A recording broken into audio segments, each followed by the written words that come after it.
আসসালামু আলাইকুম। বিরক্ত পড়ালেখার পক্ষ থেকে তোমাদের সবাইকে স্বাগতম। আমি ফাহিমা, পড়াশোনা করছি চট্টগ্রাম বিশ্ববিদ্যালয়ের প্রথম বর্ষে। আজকে আমরা জুওলজির প্রথম অধ্যায় পড়ব, প্রাণীর বিভিন্নতা ও শ্রেণীবিন্যাস। জীবজগতের সব প্রাণীকে তাদের বৈশিষ্ট্যের ভিত্তিতে বিন্যস্ত করা হয়েছে।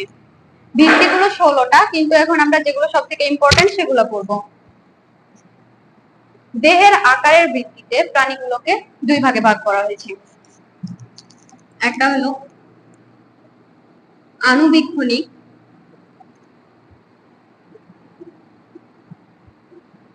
যে প্রাণীগুলোকে মাইক্রোস্কোপ ছাড়া দেখা যায় না তাদেরকে আণুবীক্ষণিক প্রাণী বলে, যেমন ব্যাকটেরিয়া।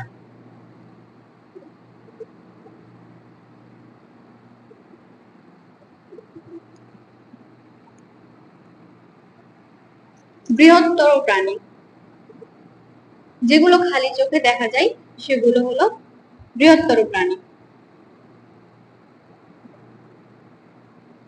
আমরা আশেপাশে যেসব প্রাণী দেখতে পাই সবগুলো প্রাণী দেখতে পাই, সবগুলো বৃহত্তর প্রাণীর মধ্যে পড়ে। সংগঠন মাত্রা বিস্তারিত আমরা চ্যাপ্টারে শেষে করব। জীবন পদ্ধতির ভিত্তিতে 4 ভাগে ভাগ করা যায়।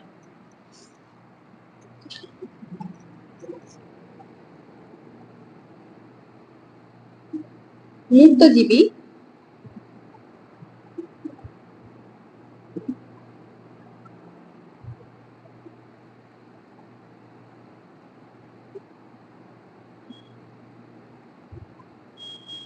পরজীবী,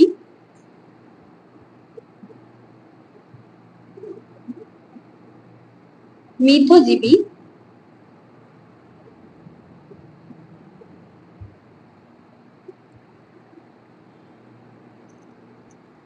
এবং সহজীবী।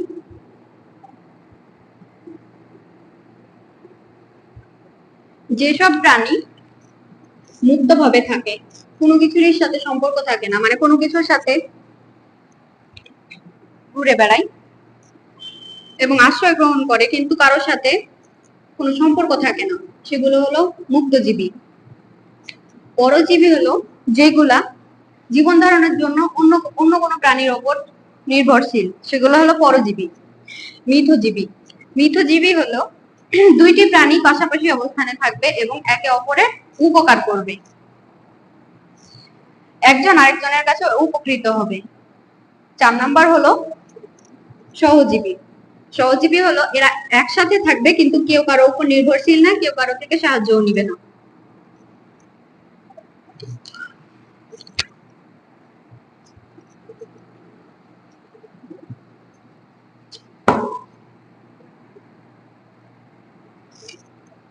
ভ্রূণ স্তরের ভিত্তিতে 2 ভাগে ভাগ করা হয়েছে।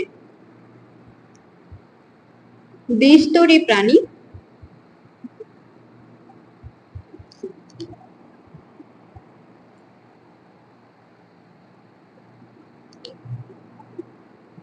ত্রিস্তরী প্রাণী।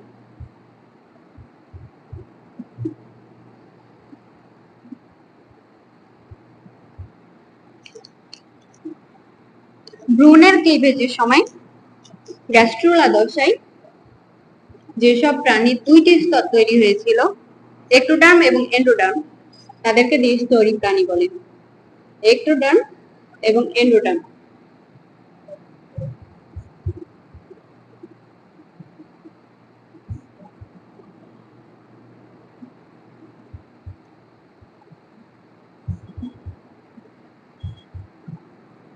দ্বিস্তরী প্রাণীর এক্টোডার্ম এবং এন্ডোডার্মের মাঝখানে মেসোগ্লিয়া থাকে।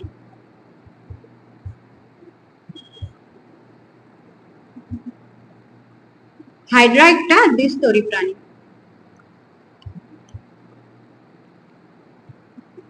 ত্রিস্তরী প্রাণী, যেসব প্রাণীর ভ্রূণ বিভাজনের সময় 3টি স্তর তৈরি হয়েছিল তাদেরকে বলা হয় ত্রিস্তরী প্রাণী। এদের ভিতরে আরো একটি স্তর থাকে, এটা হলো মেসোডার্ম। এন্ডোডার্ম,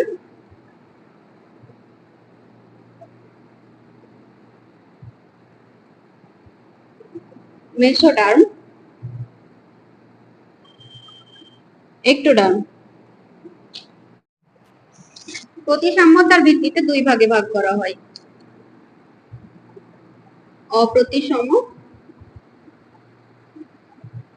এবং প্রতিসম।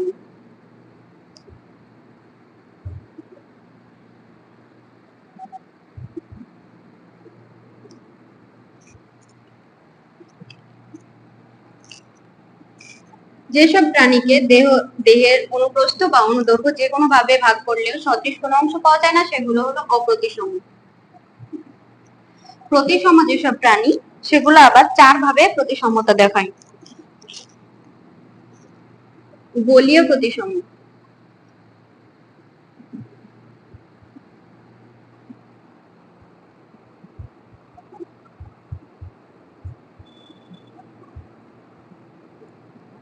এ ধরনের প্রতিসাম্যতায় কোন গোলীয় প্রাণীকে অক্ষ বরাবর যদি যে কোনো ভাবে ভাগ করলে সদৃশ অংশ পাওয়া যায়, তাকে বলা হয় গোলীয় প্রতিসম। এর উদাহরণ হলো হেলিওজোয়া,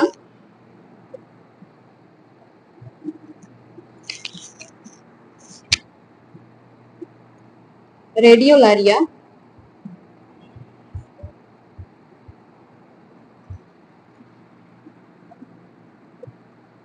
ভলভক্স।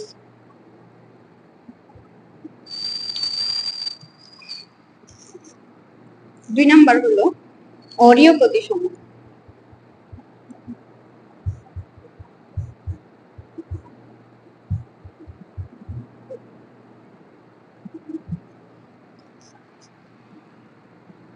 অক্ষ বরাবর কেটে 2 এর অধিক সদৃশ অংশ পাওয়া যায়, তাহলে হলো অরীয় প্রতিসম। হাইড্রা অরীয় প্রতিসম।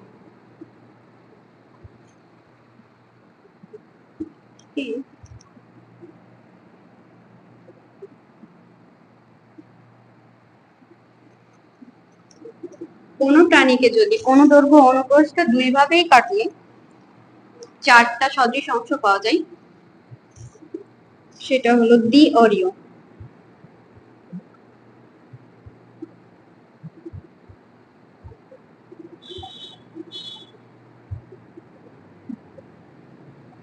দ্বি অরীয় প্রতিসমতার উদাহরণ হলো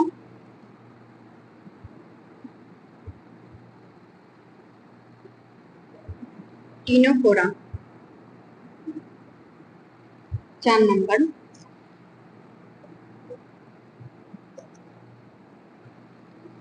দ্বিপার্শ্বীয় প্রতিসম।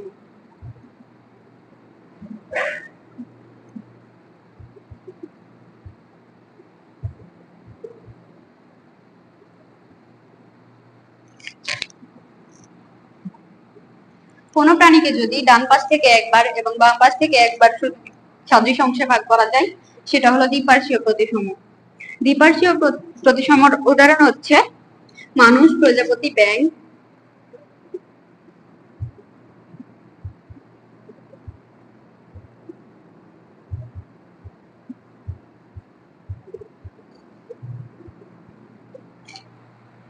এটা গেল প্রতিসাম্যতার ভিত্তিতে।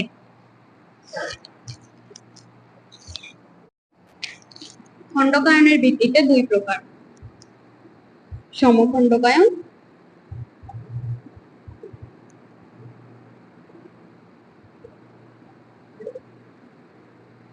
অসমখণ্ডকায়ন।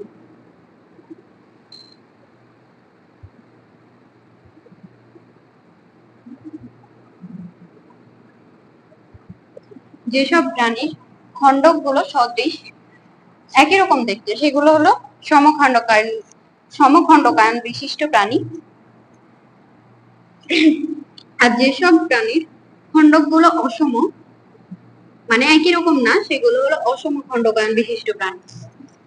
সমকায়ন খণ্ড বিশিষ্ট প্রাণীর উদাহরণ হচ্ছে কেঁচো। কেঁচোর খণ্ডকগুলো সবগুলো একই রকম। অসমখণ্ডকায়ন প্রাণী হচ্ছে পতঙ্গ। যে কোনো পতঙ্গ, তাদের খণ্ডকগুলো কিন্তু একই রকম হয় না। 7 নাম্বার অঞ্চলায়ন। কিছু কিছু প্রাণীর খণ্ডকগুলো স্পষ্ট না, মানে খণ্ডকগুলো দেহের ভিতর দিকে অবস্থান করে, যেগুলো তেমন ভাবে বোঝা যায় না, তাকে অঞ্চলায়ন বা ট্যাগমাটাইজেশন বলে। অঞ্চলায়ন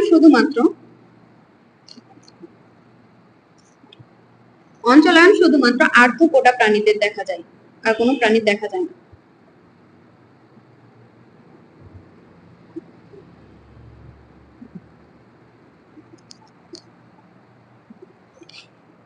কোন প্রাণীর দুই প্রান্তে বিভিন্ন গঠনই হচ্ছে প্রান্তিকতা। প্রান্তিকতা আবার 5 ভাবে ব্যাখ্যা করা হয়। সম্মুখ প্রান্ত,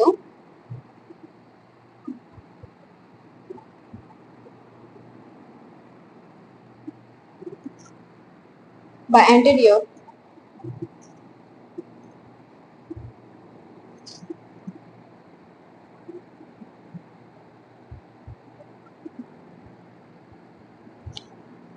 পশ্চাৎ প্রান্ত,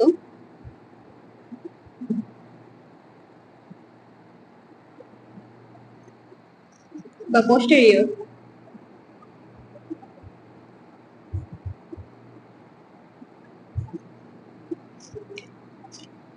পৃষ্ঠীয় প্রান্ত,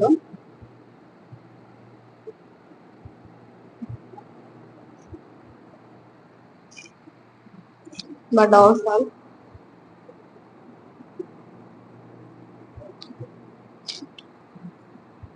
অঙ্কীয় প্রান্ত,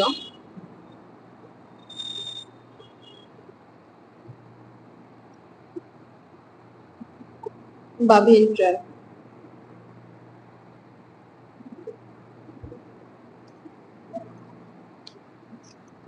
পার্শ্বীয় প্রান্ত,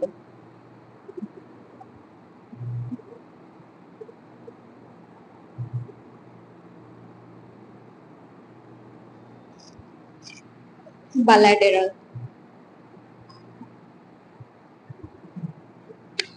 কোন প্রাণীর মাথা যে পাশে থাকে সেটা হচ্ছে সম্মুখ প্রান্ত।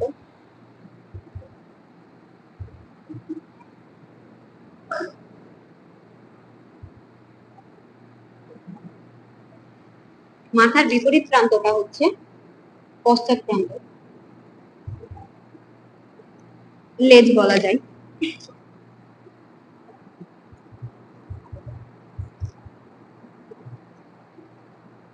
দেহের উপরের দিক হচ্ছে পৃষ্ঠীয় প্রান্ত,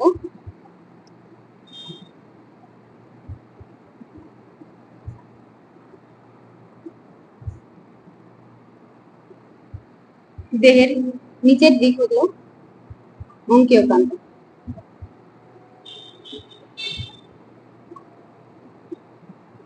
নিচের দিক বা পেটের দিক।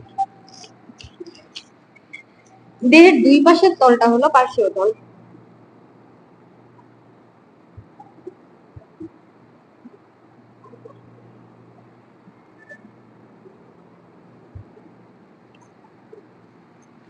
এই প্রান্তগুলোর ইংলিশ নাম খুব ইম্পর্টেন্ট, পরের অধ্যায়গুলোতে এটা বারবার আসবে। ভ্রূণীয় পরিস্ফুটনের সময় মেসোডার্ম স্তর থেকে সৃষ্ট যে গহ্বর পেরিটোনিয়াম পর্দা দিয়ে আবৃত থাকে তাকে সিলম বলে। সিলমের ভিত্তিতে তিন প্রকার: অ্যাসিলোমেট,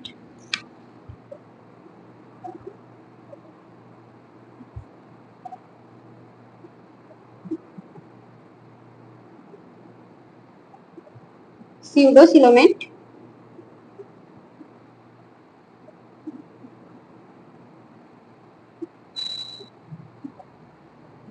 ইউসিলোমেট।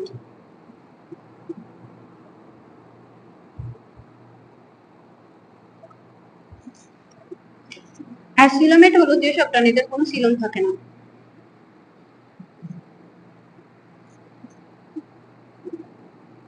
অ্যাসিলোমেট, সিউডোসিলোমেট, ইউসিলোমেট প্রাণীদের একটা ছক আমি চ্যাপ্টারের শেষে বানিয়ে দিব, মনে রাখো সহজ করে দেওয়া। এসব খণ্ডকায়নের ভিত্তিতে প্রাণীদেরকে কোন প্রাণী কোন খণ্ডকায়নের ভিতরে পড়ে এটা দেখার জন্য আমি একটা চ্যাপ্টারের শেষে ছক করে দিব। যেসব প্রাণীদের সিলোম থাকে না তারা হলো অ্যাসিলোমেট। আর কিছু কিছু প্রাণীতে প্রাথমিক অবস্থায় সিলোম থাকে না কিন্তু পরবর্তীতে সিলোম দেখা যায়, সেগুলো হলো সিউডোসিলোমেট। আর যেসব প্রাণীতে প্রথম থেকে সিলোম থাকে মানে প্রকৃত সিলোম থাকে সেগুলো হচ্ছে ইউসিলোমেট।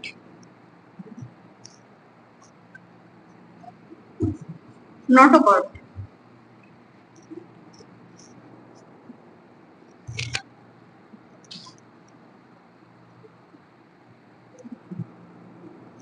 নটোকর্ড এর ভিত্তিতে দুই প্রকার,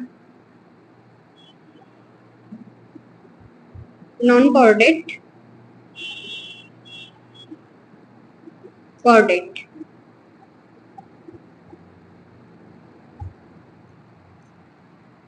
যেসব প্রাণীদের ভ্রূণ অবস্থায়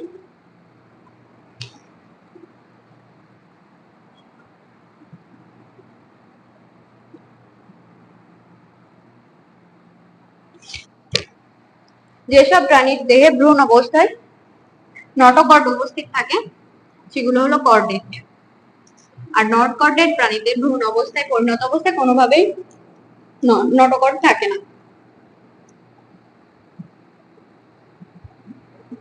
এজন্য এরা নন কর্ডেট। কিন্তু কর্ডেট প্রাণীদের মধ্যে আবার কিছু কিছু নটোকর্ড পরিণত অবস্থায় মেরুদণ্ডে পরিণত হয়, সেটা আমরা পরবর্তীতে জানবো।